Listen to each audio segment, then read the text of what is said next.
Welcome back to my another video. ಇವತ್ತಿನ episode ಅಲ್ಲಿ judges are the cringe. ಸ್ಪರ್ಧಿಗಳು ಅವ್ರವ್ರ ಕೆಲಸನ ಅವ್ರವ್ರು ಮಾಡ್ತಿದ್ದಾರೆ. ಈ ಜಡ್ಜಸ್ ಗಳೇ ಕ್ರಿಂಜ್ ತರ ಬಿಹೇವ್ ಮಾಡ್ತಿರೋದು. ಲಾಸ್ಟ್ ವಿಡಿಯೋದಲ್ಲಿ ಹೇಳ್ದೆ ಆಂಕರ್ ಜಡ್ಜಸ್ ತರ ಬಿಹೇವ್ ಮಾಡಿದ್ರೆ ಚೆನ್ನಾಗಿರಲ್ಲ ಅಂತ. ಅದೇ ತರ ಇವತ್ತು ಹೇಳ್ತಿದ್ದೀನಿ, ಜಡ್ಜಸ್ ಆಂಕರ್ ತರ ಬಿಹೇವ್ ಮಾಡಿದ್ರು ಕೂಡ ಚೆನ್ನಾಗಿರೋದಿಲ್ಲ. ಎಷ್ಟು ಚೀಪ್ ಆಗಿ ಬಿಹೇವ್ ಮಾಡ್ತಿದ್ದಾರೆ ಅಂದ್ರೆ, ದೇ ಆರ್ ಜಸ್ಟ್ ಅಂದ್ರೆ ಏನೋ ಸಾಮಾನ್ಯ ಜನರು ಅಂದಿದ ತಕ್ಷಣ ದೇ ಆರ್ ಒಂಥರ ಚೀಪ್ ಆಗಿ ನೋಡ್ತಿದ್ದಾರೆ. ಅಂದ್ರೆ ಅವ್ರನ್ನ ಏನೋ ಒಂಥರ ಕೇರ್ಲೆಸ್ ಆಗಿ ಸೆಲೆಕ್ಟ್ ಮಾಡ್ತಿರೋದು. ಸುಮ್ನೆ ಯಾರೋ ನಕ್ಕೊಂಡು ನುಳ್ಕೊಂಡು ಮಾತಾಡಿದ ತಕ್ಷಣ ಸೆಲೆಕ್ಟ್ ಮಾಡೋದು. ಡಿಫ್ರೆಂಟ್ ಆಗಿ ಬೇಕು ಅಂದ್ಮೇಲೆ ಅವ್ರು ಒಬ್ರೊಬ್ರು ವ್ಯಕ್ತಿತ್ವ ಕೂಡ ಒಂದೊಂದ್ ತರ ಡಿಫ್ರೆಂಟ್ ಆಗಿ ಇರುತ್ತೆ. ಇವತ್ತಿನ ಎಪಿಸೋಡ್ ಅಲ್ಲಿ ಏನಾಯ್ತು ಅಂತಂದ್ರೆ, ಸಂಧ್ಯಾ ಗೌಡ ಅಂತ ಇರ್ತಾರೆ. ಕೊಟ್ಟಿರುವಂತ ಟಾಸ್ಕ್ ಇದು, ನಾಮಿನೇಷನ್ ಮಾಡೋದಿಕ್ಕೆ. ವಿನಯ್ ಮತ್ತೆ ಚಂದನ್ ಶೆಟ್ಟಿ ಅವರಲ್ಲಿ ನಾಮಿನೇಷನ್ ಮಾಡ್ಬೇಕು, ಒಬ್ರನ್ನ ಸೇವ್ ಮಾಡ್ಬೇಕು. ಈ ತರ ಒಂದು ಟಾಸ್ಕ್ ಅವರೇ ಕೊಟ್ಟಿರೋದು. ಅವರೇ ಕೊಟ್ಬಿಟ್ಟು ಮತ್ತೆ ಪಾಪ ಅವ್ರು ಕೊಟ್ಟಿರೋ ಟಾಸ್ಕ್ ನ ಜಸ್ಟ್ ದೇ ಆರ್ ಪರ್ಫಾರ್ಮ್ಡ್ ಅಷ್ಟೇ. They have performed. ಜಡ್ಜಸ್ ಅವ್ರಿಗೆ ಟಾಸ್ಕ್ ಕೊಟ್ಬಿಟ್ಟು ಒಬ್ರನ್ನ ಲೈಕ್ ವಿನಯ್ ಮತ್ತೆ ಚಂದನ್ ಶೆಟ್ಟಿಯಲ್ಲಿ ಒಬ್ರನ್ನ ನಾಮಿನೇಟ್ ಮಾಡ್ಬೇಕು, ಒಬ್ರನ್ನ ಸೇವ್ ಮಾಡ್ಬೇಕು ಅಂತ ಅವರೇ ಟಾಸ್ಕ್ ಕೊಟ್ಟಿದ್ದಾರೆ. ಸೊ ಅವರು ಅದನ್ನ ಪರ್ಫಾರ್ಮ್ ಮಾಡಿದ್ರು ಅಷ್ಟೇ. ವಿನಯ್ನ ಸೇವ್ ಮಾಡಿ ಚಂದನ್ ಶೆಟ್ಟಿ ಅವ್ರನ್ನ ನಾಮಿನೇಷನ್ ಮಾಡಿದ್ರು. ಆದ್ರೆ ಸಂಧ್ಯಾ ಅವ್ರು ಮಾತ್ರ ವಿನಯ್ನ ನಾಮಿನೇಟ್ ಮಾಡಿ ಚಂದನ್ ಶೆಟ್ಟಿನ ಸೇವ್ ಮಾಡಿದ್ರು. ಅದಕ್ಕೆ ವ್ಯಾಲಿಡ್ ರೀಸನ್ ಕೂಡ. ಲೈಕ್ ಜಸ್ಟ್ ಅದೊಂದು ಟಾಸ್ಕ್ ತರ ಅವರು ಪರ್ಫಾರ್ಮ್ ಮಾಡಿದ್ದಾರೆ. ಇಲ್ಲ ಅಂದ್ರೆ ಅವ್ರಿಗೆ ಏನ್ ಅನ್ನಿಸ್ತೋ ಅದನ್ನ ಹೇಳಿದ್ದಾರೆ. ಬಟ್ ಈ ಟಾಸ್ಕ್ ಕೊಟ್ಟಿದ್ದು ಯಾರು? ಜಡ್ಜಸ್ ಅಲ್ವಾ. ಅವರು ಜಸ್ಟ್ ಪರ್ಫಾರ್ಮ್ ಮಾಡಿ ತೋರಿಸಿದ್ದಾರೆ. ಅವ್ರಿಗೆ ಅದು ಟ್ರಿಗರ್ ಆಗಿದೆ ಅಂದ್ರೆ ಅವ್ರು ಚೆನ್ನಾಗಿ ಪರ್ಫಾರ್ಮ್ ಮಾಡಿದ್ದಾರೆ ಅಂತ ಅಲ್ವಾ. ಲಿಟ್ರಲಿ ಅಂದ್ರೆ ಸಂಗೀತ ಅವ್ರಿಗೆ ಹೇಳ್ತಾರೆ, ಕಾನ್ಫಿಡೆನ್ಸ್ ಇಲ್ಲ ನಿಮ್ಗೆ, ಕಾನ್ಫಿಡೆನ್ಸ್ ಸ್ವಲ್ಪ ಕಮ್ಮಿ ಇದೆ ಅಂತ. ವಾಟ್? ಅವ್ರಿಗೆ ಅದು ಅಷ್ಟು ಇಲ್ಲಿಗೆ ತಾಟಿದೆ ಅಂದ್ರೆ ಶಿ ಲಿಟ್ರಲಿ ಪರ್ಫಾರ್ಮ್ಡ್ 100%. ಅದನ್ನ ಬಿಡಿ ಸೈಡ್ಗೆ ಹಾಕಿ, ಈ ವಿನಯ್ ಗೌಡ ಅವರ ಆಟಿಟ್ಯೂಡ್ ಇದೆಯಲ್ಲ, ಲಿಟ್ರಲಿ ಸುದೀಪ್ ಅವರು ಕೂಡ ಈ ತರ ಎಲ್ಲ ಏನು ಮಾಡಲ್ಲ ಅನ್ಸುತ್ತೆ. ನಾವು ನೋಡ್ಕೊಂಡ್ ಬರ್ತಾ ಇದೀವಿ ಎಲ್ಲಾ ಶೋನು, ಎಲ್ಲಾ ಎಪಿಸೋಡ್ನು. ಹೌದು, ಪ್ರತಿಯೊಂದು ಎಪಿಸೋಡ್ ಸೀಸನ್ ಎಲ್ಲಾನು ನೋಡ್ಕೊಂಡ್ ಬಂದಿದೀವಿ. ಯಾವ್ದ್ರಲ್ಲೂ ನಾವು ಸುದೀಪ್ ಸರ್ನ ಈ ತರ ಎಲ್ಲ ಇನ್ನೊಬ್ರನ್ನ ಈ ತರ ಮಾತಾಡ್ಸೋದು, ಹೀಯಾಳ್ಸೋದು, ಲೈಕ್ ಸಮಥಿಂಗ್ ಡಿಸ್ರೆಸ್ಪೆಕ್ಟ್ಫುಲ್. ನನ್ಗಂತೂ ಆ ಒಂದು ಸೀನ್ ನೋಡ್ಬೇಕಾದ್ರೆ literally I felt very bad, very pity to her. ಆ ಕೋಪಕ್ಕೆ ಅವ್ರಿಗೆಲ್ರಿಗೂ ರಿಜೆಕ್ಟ್ ಕೊಡ್ತಾರೆ. ಅಂಡ್ ಹೋಗ್ಬೇಕಾದ್ರೆ ಅವ್ರಿಗೆ ಏನೋ ಬಿಗ್ ಬಾಸ್ ಡೋರ್ ಓಪನ್ ಮಾಡಿ ಅಂತ ಬೇರೆ ಅದು ಕೈ ಸನ್ನೆಗಳು ಅದು ಇದು ಎಲ್ಲ ಮಾಡ್ತಾರೆ. ಆ ಹುಡ್ಗಿನೂ ಅಲ್ಲಿ ಏನಾದ್ರು ಅನ್ಬೋದಿತ್ತಲ್ಲ, ನಿನ್ ಕೆಲ್ಸ ನೀನ್ ನೋಡ್ಕೊಳಪ್ಪ, ರಿಜೆಕ್ಟ್ ಮಾಡಾಯ್ತಲ್ವಾ, ನಾ ಇವಾಗ ಬಿಗ್ ಬಾಸ್ ಡೋರ್ ಓಪನ್ ಮಾಡೋದು ಅವ್ರಿಗೆ ಗೊತ್ತಿದೆ, ನೀನೇನ್ ಹೇಳ್ಬೇಕಾಗಿಲ್ಲ ಅಂತ ಒಂದ್ ಮಾತು ಆ ಹುಡ್ಗಿ ಹೇಳ್ಬಿಟ್ಟಿದ್ರೆ ಅವ್ನ್ಗೆ ಅಲ್ಲೇ ಶೇಮ್ ಆಗಿರ್ತಿತ್ತು ಎಲ್ರ ಮುಂದೆ. But she literally smiled and went. ಸುಮ್ನೆ ಒಂದು ನಗು, just she smiled and went.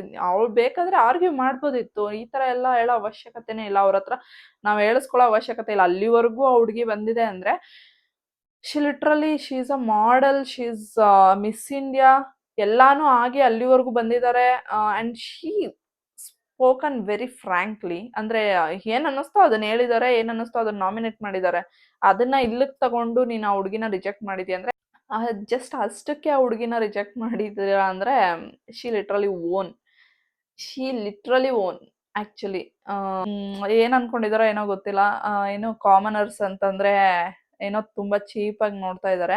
ಅದ್ರಲ್ಲೂ ಸಂಗೀತ ಅವರು ಮತ್ತೆ ಇದು ಆ ಸೆಲೆಕ್ಷನ್ ಮಾಡ್ತಾರೆ. ಒಂಚೂರು ಯಾರಾದ್ರೂ ನಿಲ್ಕೊಂಡು ಸ್ಮೈಲ್ ಮಾಡ್ಬಿಟ್ಟು ಪ್ಲೀಸ್ ಸೆಲೆಕ್ಟ್ ಮಾಡಿ ಸರ್ ಅಂತ ಅಂದ್ರೆ ಸಾಕು, ಸೆಲೆಕ್ಟ್ ಮಾಡ್ಬಿಡೋದು. ಬಟ್ ರಿಯಲ್ ಟ್ಯಾಲೆಂಟ್ ತೋರ್ಸೋರ್ನ ಹೋಲ್ಡ್ ಅಲ್ಲಿ ಇಡ್ತಾರೆ. ಅಂಡ್ ರಿಯಲ್ ಅಲ್ಲಿ ಬಂದು ಅಷ್ಟು ಎಂಟರ್ಟೈನ್ ಮಾಡಿ ಡ್ಯಾನ್ಸ್ ಮಾಡಿ ಇದ್ ಮಾಡೋರ್ನೆಲ್ರೂ ಹೋಲ್ಡ್ ಅಲ್ಲಿ ಇಡ್ತಾರೆ. ಸುಮ್ನೆ ನಕ್ಕೊಂಡು ಮುಗ್ದೆ ಹಾಗೆ ಹೀಗೆ, ವಾಟ್ ದ ಎಲ್, ಏನೋ ಗೊತ್ತಿಲ್ಲಪ್ಪ. ಈ ತರ ಜಡ್ಜಸ್ನ ನಾನು ಇದೇ ಫಸ್ಟ್ ಟೈಮ್ ನೋಡ್ತಿರೋದು. Let it be. ಅಂಡ್ ಇವತ್ತಿನ ಎಪಿಸೋಡ್ ಅಲ್ಲಿ ಫಸ್ಟ್ ಬಂದು ಅಪ್ಪ ಮಗ ಬರ್ತಾರೆ. ಲಿಟ್ರಲಿ ಅಪ್ಪ ಮಗ ಅದು ಆಲ್ಮೋಸ್ಟ್ ನಾವು ಇನ್ಸ್ಟಾಗ್ರಾಮ್ ಅಲ್ಲಿ ನೋಡಿದೀವಿ. ತುಂಬಾ ಫನ್ನಿಯಾಗಿ ಹೀಗೇನೆ ಅವರು ಅಲ್ಲಿ ಹೇಗೆ ಮಾತಾಡಿದ್ರು ಈ ಇನ್ಸ್ಟಾಗ್ರಾಮ್ ಅಲ್ಲೂ ಹಾಗೇನೆ ಮಾತಾಡೋದು, ಫನ್ನಿ ಆಗಿರುತ್ತೆ. ನನಗೆ ಮಗನ್ಗಿಂತ ಅಪ್ಪ ತುಂಬಾ ಡಿಸರ್ವ್ ಇದಾರೆ ಅಂತ ಅನಿಸ್ತು. ಅಂಡ್ ಆಲ್ಸೋ ಅವ್ರಿಗೆ ಆಪ್ಷನ್ ಕೂಡ ಕೊಟ್ಟಿದ್ರಲ್ವಾ, ಇಬ್ರಲ್ಲಿ ಒಬ್ರು ಮಾತ್ರ ಹೋಗ್ಬೇಕು ಅಂತ. ಬಟ್ ಅಟ್ ಲಾಸ್ಟ್ ಇಬ್ರಿಗೂ ಹೋಗೋದಕ್ಕೆ ಅವಕಾಶ ಕೊಟ್ರು. ಅಂಡ್ ಅದರಲ್ಲಿ ಮಗ ಸೆಲೆಕ್ಟ್ ಆದ. ಅಂಡ್ ಅಪ್ಪ ಕಂಟೆಂಡರ್ ಆದ್ರು. 3 ಪಾರ್ಟಿಸಿಪೆಂಟ್ಸ್ ನ ಒಂದೇ ಸರಿ ಕರೆಸ್ತಾರೆ. ಸಂಧ್ಯಾ, ಗೌರಿ, ಶ್ವೇತಾ 3 ಜನನು ಕರೆಸ್ತಾರೆ. ಅವರೇ ನಾಮಿನೇಷನ್ ಮಾಡೋದಿಕ್ಕೆ ಅವರೇ ಟಾಸ್ಕ್ ಕೊಡ್ತಾರೆ. ಟಾಸ್ಕ್ ಇಂದ ಅವ್ರಿಗೆ ಟ್ರಿಗರ್ ಆಗುತ್ತೆ. ಅದಕ್ಕೆ ಅವ್ರೇನ್ ಮಾಡಕ್ಕಾಗುತ್ತೆ ಪಾಪ. ನೀವ್ ಹೇಳಿದ ಟಾಸ್ಕ್ ನ ಅವರು ಮಾಡಿದ್ದಾರೆ. Such a bad attitude Vinay show to her. Literally ಅವ್ರಿಗೊಂಚೂರು ಕಾಮನ್ ಸೆನ್ಸ್ ಇಲ್ವಾ? ಅಷ್ಟು ಕೋಟಿ ಜನ ನೋಡ್ತಿರ್ತಾರೆ. ನಾನು ಹೇಗೆ ಬಿಹೇವ್ ಮಾಡಬೇಕು, ಒಂದು ಲಕ್ಷಾಂತರ ಜನ ನನ್ನನ್ನು ನೋಡ್ತಾರೆ, ನನ್ನ ಆಟಿಟ್ಯೂಡ್ ಹೆಂಗಿರ್ಬೇಕು ಅಂತ ಒಂಚೂರು ಕಾಮನ್ ಸೆನ್ಸ್ ಇಟ್ಕೊಂಡು ಮಾಡಿ. ಅದೇನು ಮಾಡ್ತಿದ್ದೀರಾ? ಓಕೆ, ನೆಕ್ಸ್ಟ್ ಕಂಟೆಸ್ಟೆಂಟ್ಸ್ ಬಂದು ಡಾಕ್ಟರ್ ಸಹನಾ ಆ್ಯಂಡ್ ಅಕ್ಷಯ್ ಬರ್ತಾರೆ. ಲಿಟ್ರಲಿ ಅವರು ಮೇ ಬಿ ಅವ್ರು ಏನು ಅನ್ಕೊಂತಾರೆ ಅಂದರೆ, ಬಂದಿದ ತಕ್ಷಣ ಸ್ಟಾರ್ಟ್ ಮಾಡ್ಬಿಡ್ಬೇಕು ಆರ್ಗ್ಯೂನ ಅಂತ.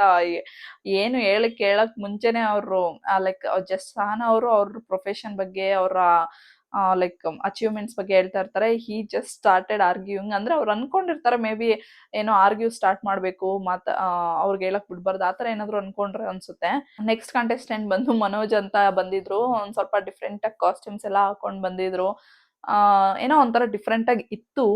ಬಟ್ ಅವರು ರೆಪ್ರೆಸೆಂಟ್ ಮಾಡ್ಕೊಂಡಿದ್ದವರು ಮಾತಾಡ್ತಿದ್ದು ಸ್ವಲ್ಪ ಕನ್ಫ್ಯೂಸ್ಡ್ ಆಗಿತ್ತು. ಅವ್ರ ಬಗ್ಗೆ ಏನಂದ್ರೆ ಅವರು ರೆಸ್ಯೂಮೆ ತರ ಕ್ರಿಯೇಟ್ ಮಾಡ್ಕೊ ಬಂದ್ಬಿಟ್ಟಿದ್ರು ಅನ್ಸುತ್ತೆ. ಅವ್ರು ಏನೇನೋ ಹೇಳಿ ಆಮೇಲೆ ಅವ್ರ ವೀಕ್ನೆಸ್ ಎಲ್ಲ ಹೇಳ್ತಾ ಇದ್ರು. ವೀಕ್ನೆಸ್ ಎಲ್ಲ ಹೇಳೋ ಅವಶ್ಯಕತೆ ಇರ್ಲಿಲ್ಲ. ಸರ್ ಒಬ್ರೇ ಗ್ರೀನ್ ಕೊಟ್ಟಿರ್ತಾರೆ. ಅದಾದ್ಮೇಲೆ ಇಲ್ಲ ನನ್ಗೆ 3 ಜನನು ಗ್ರೀನ್ ಕೊಡ್ಬೇಕು ಅಂತ ಹೇಳ್ತಾ ಇರ್ತಾರೆ. ನನಗಂತೂ ನಗು ಬರ್ತಿತ್ತು ಆ ಸೀನ್ ನೋಡ್ಬೇಕಾದ್ರೆ.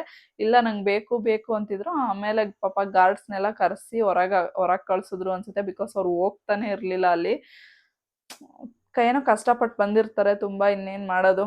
ಬಟ್ ಎಲ್ರಿಗೂ ಚಾನ್ಸ್ ಸಿಗಲ್ಲ, ಏನ್ ಮಾಡೋದು. ನೆಕ್ಸ್ಟ್ 4 ಜನ ಎಂಟ್ರಿ ಆಗ್ತಾರೆ. ವಿಮಲ್ ಅವರು, ಸಫೂರಾ ಖಾನ್ ಅವರು, ಪ್ರಿಯಾಂಕಾ ಅವರು ಹಾಗೂ ದೀಪಕ್ ಅವರು 4 ಜನ ಎಂಟ್ರಿ ಆಗ್ತಾರೆ. ಇದರಲ್ಲಿ ವಿಮಲ್ ಅವ್ರ ಎಂಟ್ರಿ ಚೆನ್ನಾಗಿರುತ್ತೆ. ಬಟ್ ಅವರು ಎಲ್ಲೂ ಕೂಡ ಸರಿಯಾಗಿ ಮಾತಾಡಲ್ಲ.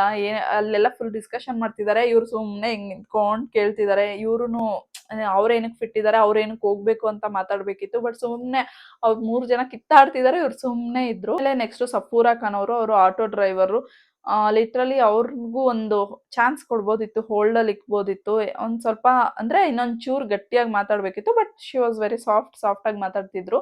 ದಟ್ ಡಸಂಟ್ ಮೀನ್ ಒಂದು ಚಾನ್ಸ್ ಕೊಟ್ಟಿದ್ರೆ ಚೆನ್ನಾಗಿರ್ತಿತ್ತು ಅನ್ಸ್ತು ನನಗೆ, ಹೋಲ್ಡ್ ಇಕ್ಬಿಟ್ಟು. ಓಕೆ, ನೆಕ್ಸ್ಟ್ ಬಂದು ಪ್ರಿಯಾಂಕಾ ಅವರು. ಶಿ ವಾಸ್ ಸೋ ಕಾನ್ಫಿಡೆನ್ಸ್, ಅಂದ್ರೆ ತುಂಬಾ ಎಲ್ಲ ಅಚೀವ್ಮೆಂಟ್ ಮಾಡಿ, ಅವರು ಕೂಡ ಅಚೀವ್ಮೆಂಟ್ಸ್ ಎಲ್ಲ ಮಾಡಿ ಬಂದಿದ್ದಾರೆ. So she was so confidence, ಚೆನ್ನಾಗಿ ಮಾತಾಡ್ತಿದ್ರು. ಅಂಡ್ ನೆಕ್ಸ್ಟ್ ದೀಪಕ್ ಅವರು ಸೂಪರ್ ಮ್ಯಾನ್ ತರ ಎಂಟ್ರಿ ಕೊಟ್ರು. ಅಂಡ್ ನೋಡಕ್ಕೆ ಒಂದ್ ಸ್ವಲ್ಪ ಕನ್ಫ್ಯೂಸ್ಡ್ ಅನಿಸ್ತಿತ್ತು. ಅವ್ರು ಮಾತಾಡ್ತಿದ್ರೆ ಏನೋ ಒಂಥರ ಕನ್ಫ್ಯೂಸ್ಡ್ ಆಗಿ ಇತ್ತು. ಏನೂ ಅರ್ಥ ಆಗ್ತಿರ್ಲಿಲ್ಲ ಅವ್ರು ಮಾತಾಡ್ಬೇಕಾದ್ರೆ. ಅಂಡ್ ಸಮಥಿಂಗ್ ಏನೋ ವಿಷಯ ಇದೆ ನಿಮ್ಮಲ್ಲಿ ಅಂತ ಸೆಲೆಕ್ಟ್ ಮಾಡಿದ್ದಾರೆ. ನೋಡೋಣ ಅಲ್ಲಿಂದ ಸೆಲೆಕ್ಟ್ ಆಗಿ ಹೋಗ್ತಾರಾ ಇಲ್ವಾ ಅಂತ. ನೆಕ್ಸ್ಟ್ 4 ಜನ ಕಂಟೆಸ್ಟೆಂಟ್ ನ ಕರೆಸ್ತಾರೆ. ಅದ್ರಲ್ಲಿ ಒಬ್ರು ನೀವು ಬಿಗ್ ಬಾಸ್ಗೆ ಏನಕ್ಕೆ ಹೋಗ್ಬೇಕು, ಏನ್ ಮಾಡ್ತೀರಾ ಏನು ಅಂತ ಕೇಳಿದ್ರೆ ನಾನು ಜೋಕ್ಸ್ ಮಾಡ್ತೀನಿ ಅಂತಂದ್ರು. ಓಕೆ, ಜೋಕ್ಸ್ ಮಾಡ್ತೀರಾ, ಏನಾದ್ರು ಒಂದ್ ಹೇಳಿ ಅಂತಂದ್ರೆ, ಶ್ರುತಿ ಮ್ಯಾಮ್ ನೀವು ನೋಡಕ್ ಚೆನ್ನಾಗಿದ್ದೀರಾ ಅಂತಂದ ನೋಡಿದ್ರೆ ಅದನ್ನ ಜೋಕ್ಸು. ಅದಾದ್ಮೇಲೆ ಇನ್ನ ಇಬ್ರು ಕೂಡ ರಿಜೆಕ್ಟ್ ಆದ್ರು. ಅದ್ರಲ್ಲಿ ಒಬ್ರು ಮಾತ್ರ ಸೆಲೆಕ್ಟ್ ಆದ್ರು, ಅಂದ್ರೆ ಹೋಲ್ಡ್ಗೆ ಹೋದ್ರು. ಅವರು ಮ್ಯಾಜಿಷಿಯನ್, ಏನೋ ಮ್ಯಾಜಿಕ್ ಏನೋ ಮಾಡಿದ್ರು. ಮುಂಬರುವ ಟಾಸ್ಕ್ಗಳಲ್ಲಿ ನಿಮ್ಮ ಈ ಮ್ಯಾಜಿಕ್ ನ ಹೊರ ಹಾಕಿ ಅಂತ ಹೇಳ್ಬಿಟ್ಟು ಗ್ರೀನ್ ಸಿಗ್ನಲ್ ಕೊಟ್ರು ಅವ್ರಿಗೆ. ಸೊ ಇವಾಗ ಹೇಳ್ತೀನಿ ಕೇಳಿ. 60 ಮೆಂಬರ್ಸ್ ಅಲ್ಲಿ 11 ಜನ ಸೆಲೆಕ್ಟ್ ಆಗಿದ್ದಾರೆ, 13 ಜನ ಹೋಲ್ಡ್ ಅಲ್ಲಿ ಇದ್ದಾರೆ.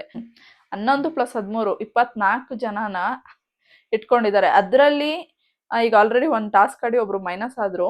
ಬಟ್ ಅಟ್ ಫೈನಲ್ ಅವ್ರು ಸೆಲೆಕ್ಟ್ ಮಾಡ್ತಾ ಇರೋದು 3 ಜನನ, ಫ್ರಮ್ ಜನಸಾಮಾನ್ಯ 3 ಜನ. I literally no idea. ಈ 3 ಜನ ಅಷ್ಟೇ, 3 ಜನನ ಸೆಲೆಕ್ಟ್ ಮಾಡಕ್ಕೆ ಇವಾಗ ಇಷ್ಟೆಲ್ಲ ಪ್ರೊಸೆಸ್ ನಡೆಸ್ತಿದ್ದಾರೆ. ಮೈ ಗಾಡ್, ಅಟ್ಲೀಸ್ಟ್ ಒಂದು 5 to 6 ಮೆಂಬರ್ಸ್ ಸೆಲೆಕ್ಟ್ ಮಾಡಿದ್ರೆ ಚೆನ್ನಾಗಿರ್ತಿತ್ತು ಅಂತ ಅನ್ಸುತ್ತೆ. ಅಷ್ಟು ಜನದಲ್ಲಿ 3 ಜನ ಅಂತಂದ್ರೆ ತುಂಬಾ ಹರ್ಟ್ ಆಗುತ್ತೆ. ಇವಾಗ ಅಲ್ಲಿವರೆಗೂ ಹೋಗಿ ರಿಜೆಕ್ಟ್ ಆಗಿ ಬರೋರಿಗೆ ಡೆಫಿನೆಟ್ಲಿ ತುಂಬಾ ಹರ್ಟ್ ಆಗುತ್ತೆ. ಈ 4th ಎಪಿಸೋಡ್ ಅಲ್ಲಿ 5th ಎಪಿಸೋಡ್ನು ಕಂಟಿನ್ಯೂ ಮಾಡಿದ್ದಾರೆ. ಅದ್ ಏನೇನ್ ಎಡಿಟ್ ಮಾಡ್ತಿದಾರೋ, ಅದ್ ಏನೇನ್ ಮಾಡ್ತಿದಾರೋ ಗೊತ್ತಿಲ್ಲ. ಈ ಕಂಟಿನ್ಯೂಡ್ ಎಪಿಸೋಡ್ ಅಲ್ಲಿ ಬಂದು ಯಾರ್ಯಾರು ಹೋಲ್ಡ್ ಅಲ್ಲಿ ಇದ್ರಲ್ವಾ ಅವರಲ್ಲಿ 4 ಜಡ್ಜಸ್ 4 ಜನನ ಸೆಲೆಕ್ಟ್ ಮಾಡ್ತಾರೆ. ಅದ್ರಲ್ಲಿ 4 ಜನ ಬಂದು ಸರ್ಟಿಫಿಕೇಟ್ ಅರ್ಧಾಕುದ್ರಲ್ವಾ ಅವರು, ಮತ್ತೆ ಮುಂಬೈ ಹುಡುಗಿ.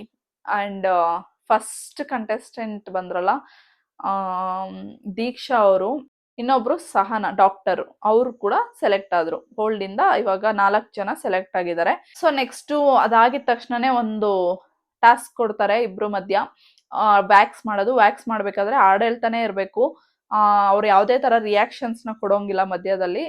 ಬಟ್ ಆಲ್ಸೋ ಅದರಿಂದ ಅವರು ಸೆಲೆಕ್ಟ್ ಮಾಡ್ತಾರೆ ಅಂತಲ್ಲ, ಗೇಮ್ ಅಲ್ಲಿ ಯಾರು ವಿನ್ ಆಗ್ತಾರೆ ಅವ್ರನ್ನ ಸೆಲೆಕ್ಟ್ ಮಾಡ್ತಾರೆ ಅಂತ ಅಲ್ವಂತೆ. ಲೈಕ್ ಅವ್ರ ಪರ್ಫಾರ್ಮೆನ್ಸ್ನ ನೋಡ್ತಾರೆ, ಹೆಂಗೆ ಅದನ್ನ ಗೇಮ್ನ ರಿಸೀವ್ ಮಾಡ್ಕೋತಾರೆ, ಏನು ಎಲ್ಲಾನು ಚೆಕ್ ಮಾಡಿ ಜಡ್ಜಸ್ ಇರ್ತಾರಲ್ವಾ ಅವರು ಲೆಕ್ಕಾಚಾರ ಹಾಕಿ ಸೆಲೆಕ್ಟ್ ಮಾಡ್ತಾರಂತೆ.